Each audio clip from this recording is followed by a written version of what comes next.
Hello. Well, I had a bow number, I guess it's number 15 for the year 2014 that I wanted to get some video of. This one is from a red elm stave.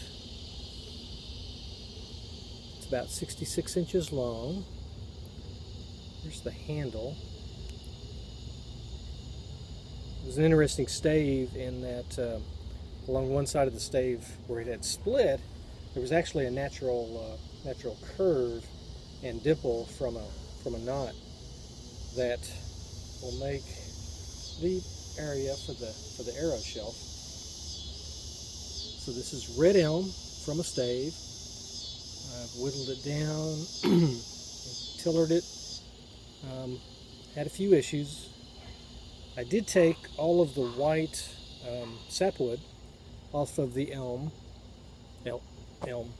red elm, and probably shouldn't have. So what I ended up doing, or having, the problem I had was on the other side of the other limb, upper limb, on the other side of this little pin knot, I ended up with a small crack.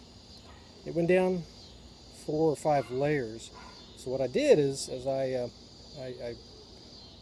used a large drill bit, took out the material just around, in and around the crack, put a plug in it, glued it with Titebond 3, then took deer sinew to reinforce the back of the limb so that area won't flex quite as much in the future, and then took and put a dog bone rawhide, a rawhide made from dog bone, over the entire limb, as suggested by my brother,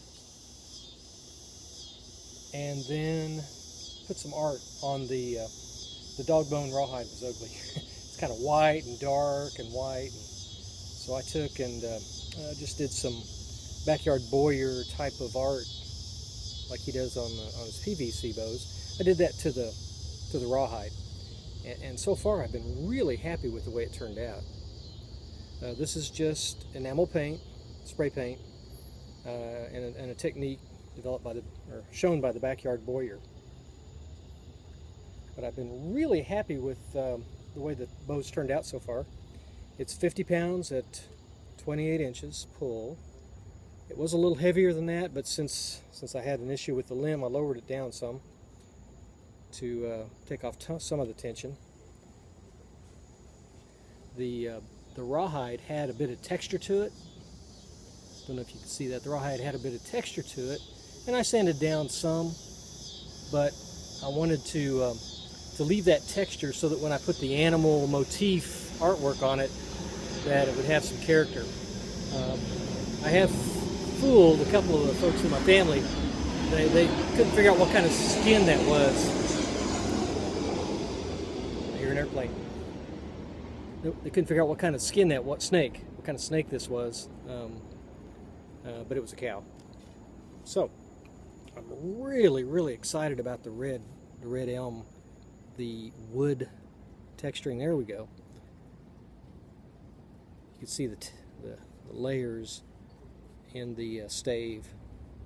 Lots of pine knots, lots of small knots. Some of the bigger knots I went ahead and bored out to get the bad wood out of there, and filled with Titebond 2 and sawdust to give it a good filling. Those are pretty small, less than 1/4 of an inch. And then the tips I haven't completed yet. I'll be bringing the tip down to a point.